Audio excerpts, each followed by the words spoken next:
Be mindful of the little promises that you make to yourself, maintaining your boundaries, protecting yourself with those boundaries, and using your voice to advocate for yourself. That's also going to help you rebuild your trust. Welcome to AwakenHer, the podcast where women find their strength and transform their pain into power. I'm Corissa, your guide on this journey of healing, growth, and empowerment. Here we share the real stories of women who have faced life's toughest challenges and emerged stronger, together with expert insights to light your path forward. Whether you're seeking to heal, grow, or empower your life after heartache, AwakenHer is here to show you that not only is change possible, but you are capable of achieving more than you ever imagined. Let's dive into today's episode and take another step towards becoming your most empowered self. Hey everyone. Welcome back to another episode of AwakenHer. I'm your host, Corissa, and today I am super excited because this is a very special episode. In today's episode, I am answering your questions. And if you're not on my newsletter, then that's how you would have been alerted that you could submit questions to me for this episode that you're listening to today. So if you're not on there, I would highly encourage you pause this podcast for one hot second, scroll down to the links below, and get onto my email list so that the next time we do an episode like this, your questions could get answered. Now, of course, we do also have a podcast website where at any time you can reach out to us with feedback, with questions, or topics that you'd like me to cover on the podcast. So today we're going to dive into a couple of questions that I received that I thought would be really helpful for you as the audience. The first one comes from Gail, who said that she just can't seem to meet normal men. She feels like everyone that she's attracting has strong narcissistic tendencies, and she wants to know where the good guys are. Gail, if I could tell you where they were all living or hiding out, I would tell you. However, to best answer your question, I think what we need to do is we need to think about why we're attracting these types of personalities into our lives. Now, that being said, we all have narcissistic tendencies. It's just that if you are attracting people who have narcissistic tendencies that border on toxic traits, then that's actually the issue.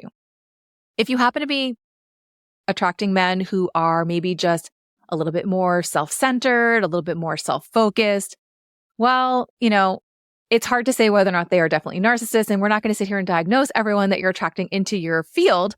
However, what I'd love for you to kind of take a moment to think about is, what is it about you that is attracting these types of personalities into your life? We know that narcissists are attracted to us for usually specific reasons. Number one, if you tend to be a people pleaser, where you're very willing to bend over backwards for somebody else or put someone else's needs ahead of your own, then likely you're going to attract someone into your life that's going to take advantage of that because it's complementary. If you're focused on the other all of the time and they're always focused on themselves, then you've basically set up this dynamic in the relationship where maybe you have shown time and time again that your needs are not important because you're not prioritizing them. So my question to you would be, are you prioritizing your needs? Are you prioritizing how you feel? Are you prioritizing your overall well-being ahead of somebody else's? So that's number one. The other thing is that narcissists often like people who tend to have a weak sense of self, meaning that if you are not the type of person who has a voice, right, who tends to play small, who doesn't know what they want, who maybe tends to go with the flow, and instead of maybe voicing a dissenting opinion or an alternative view or perspective on things, and maybe you just kind of allow yourself to be led by the group, then you're likely to attract people who are interested in either controlling you or like you're basically letting them know that you're susceptible to someone else's ideas, their influence, their opinions, maybe even allowing other people to make decisions for you, as opposed to you actually saying, yes, I want to do that, or no, I don't want to do that. So if you have essentially a weakened sense of, or a weakened set of boundaries, then likely you're also going to be attracting narcissistic people into your life. Now, narcissists also don't have a good, strong sense of boundaries necessarily. But if you show them that you don't have boundaries at all, or that your boundaries are porous, and you can be easily strong-armed into doing something that you don't want to do, or easily strong-armed into believing that someone else's opinion or way of doing things is the right way, or the right opinion, or the right way of thinking, then you're going to attract these types of people into your life. Because for a narcissist, they want control, right? They want to know that how they think, what matters to them, is more important than however you feel. If you back down easily, that's another sign that the narcissist is going to likely be a compliment to you, because they're going to have very strong opinions. They know what they want, and they'll stop at nothing to get it. So again, this comes down to boundaries, because if you're not able to say no when you want to say no, or if you're not able to advocate for your own needs, or you're not able to share with somebody how you want to be treated versus how they are treating you, right? Like that's again, like setting a boundary as to what you did or what you said is not acceptable to me. I will not tolerate that. And if you cannot hold firm on that boundary so that the next time that type of behavior arises, you either issue a consequence or you restate and reaffirm your boundary, then the narcissist is going to learn that they can walk all over you because you're a pushover. So again, if we're attracting these types of people into our lives, I'm not here to say that, you're the problem necessarily, but I just want you to be aware of which patterns of yours might be attracting these types of people into your life over and over again. Now, that being said, I'm not really sure what circles you're hanging out in. There's a potential there that, there are certain careers, there are certain fields, there are certain communities that might be more filled with narcissistic personalities. I personally come from the finance industry, and, I would probably have a hard time saying that there are not a lot of narcissists in the financial industry when it comes to men and their egos. But that being said, I was not as fully aware of narcissists and narcissistic personalities when I was in the financial industry. So that's me just kind of looking back and reflecting without really having had the tools and the knowledge back then to really say that with any real firm conviction. I hope that kind of answers your question, Gail. And I hope that in being able to set firm and clear boundaries, in being able to have a strong sense of who you are, what your values are, what's important to you, knowing and identifying what your needs are and prioritizing those, I hope that those things right there can help you to begin to attract the right kind of people into your life, healthy people into your life who are going to respect you. And the next question, I had a question from Jenny who wanted to know my thoughts on what the toll constant lying takes on a person. So in her former relationship, her ex had a lot of narcissistic and emotionally immature traits, with the main one being that it was so hard to understand and get over his constant lying and omissions.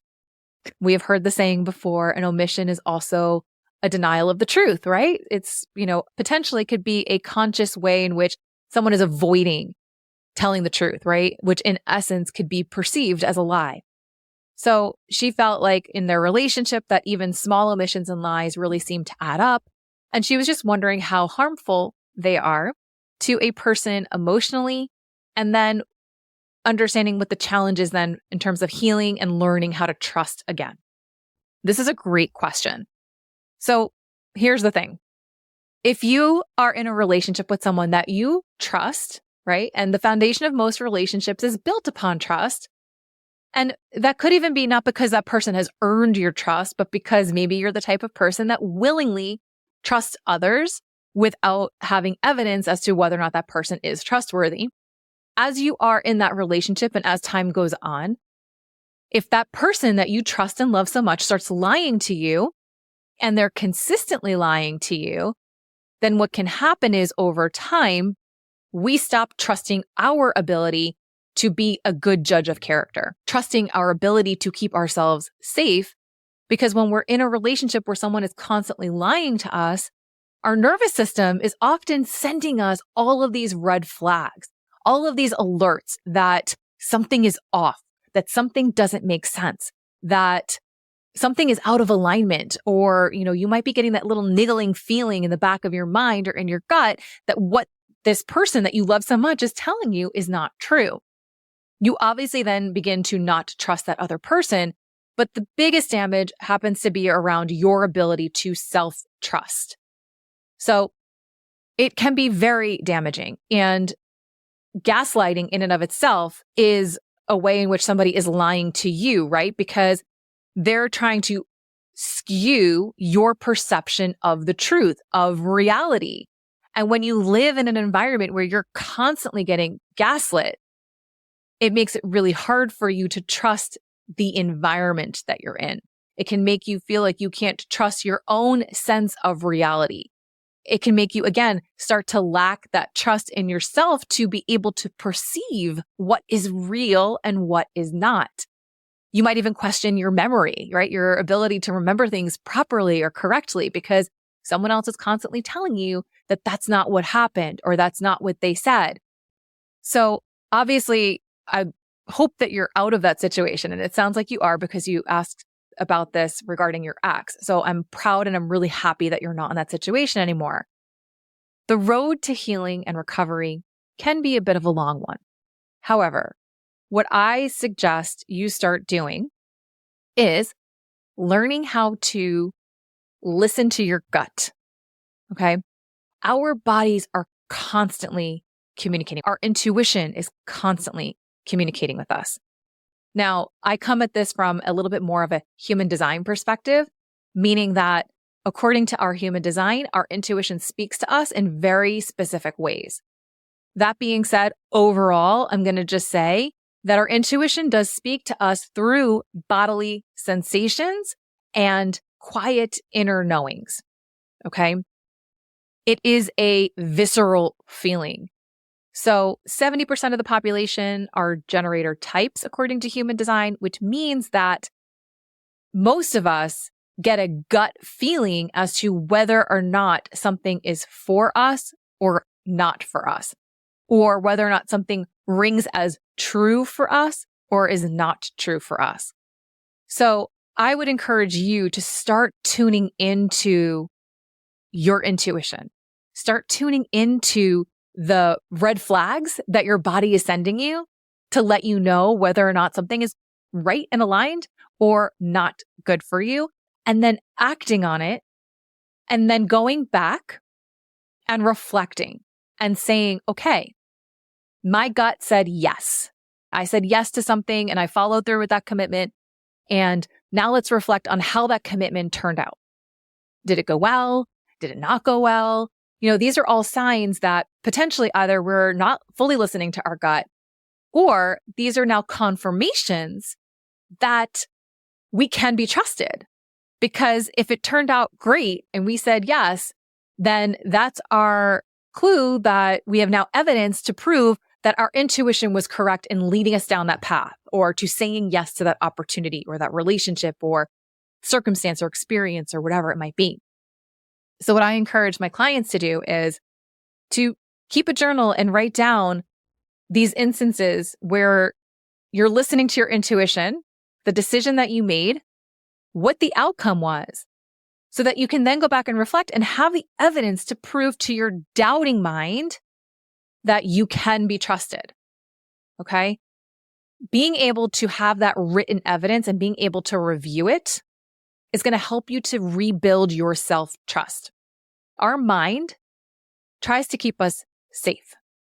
So what happens is when we get out of our comfort zone or when we're faced with uncertainty, what happens is automatically the mind is going to jump in with all of the doubt and all of the fear and all of the protector parts, as we call it in IFS, or coping strategies, defense mechanisms, avoidance strategies to try and keep us safe.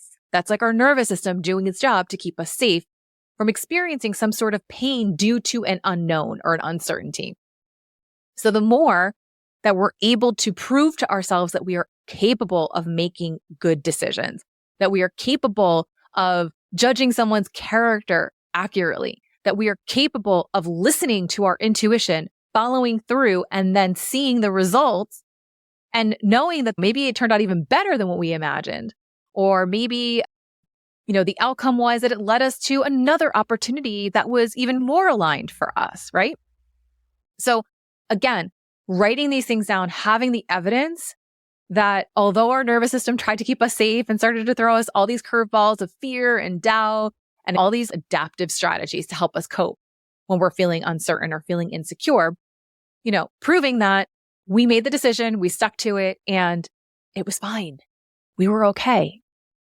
And so that's the process of rebuilding our self-trust. The other thing is, I'd love for you to think about the little tiny promises that you make to yourself throughout a given day. So for some of us, maybe that's, I'm going to eat a healthy breakfast every morning. And if you find that you're not really maintaining that promise to yourself, right? Maybe you're only maintaining that promise 3 times a week as opposed to 7 days a week. And listen, at the end of the day, none of us are perfect. If you're trying to instill a new habit like this, like eating a healthy breakfast, and you're making yourself that small promise, then getting it right at least 70% of the time is better than nothing, right? We can't be perfect 100%. We can't instill a new habit right away. It takes time. So if out of 5 out of 7 days, you're maintaining that small promise that you've made to yourself that you're going to feed yourself a healthy, nutritious breakfast every morning, well, that's helping you rebuild your self-trust because now you're proving to yourself that you can keep your body healthy, that you can make healthy choices, that you can cultivate new habits that support your well-being.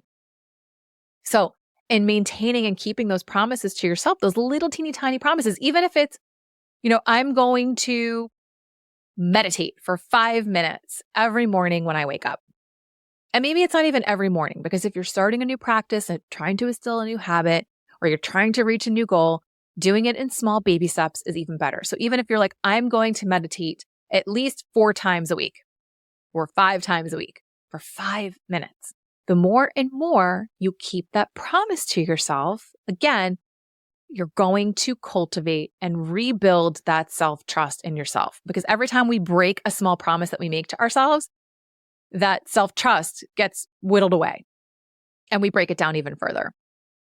So be mindful of the little promises that you make to yourself and try to do your best to keep those promises to yourself. And you can just start really, really, really small.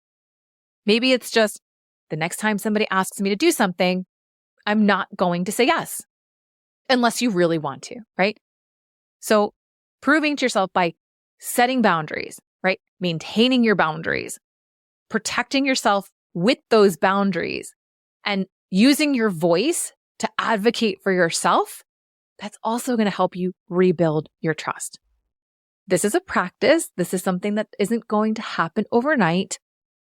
You have to give yourself grace. You have to give yourself compassion and have self-empathy, because there are going to be times where you get caught up, right? There are going to be times where maybe you take 2 steps forward and then 1 step back, or 3 steps forward and 2 steps back. And that's okay, because that's a natural part of the learning curve. So again, in that moment, you'd have to give yourself some compassion, have a little bit of grace, and just say, you know what? Well done, Jenny. You've done a good job.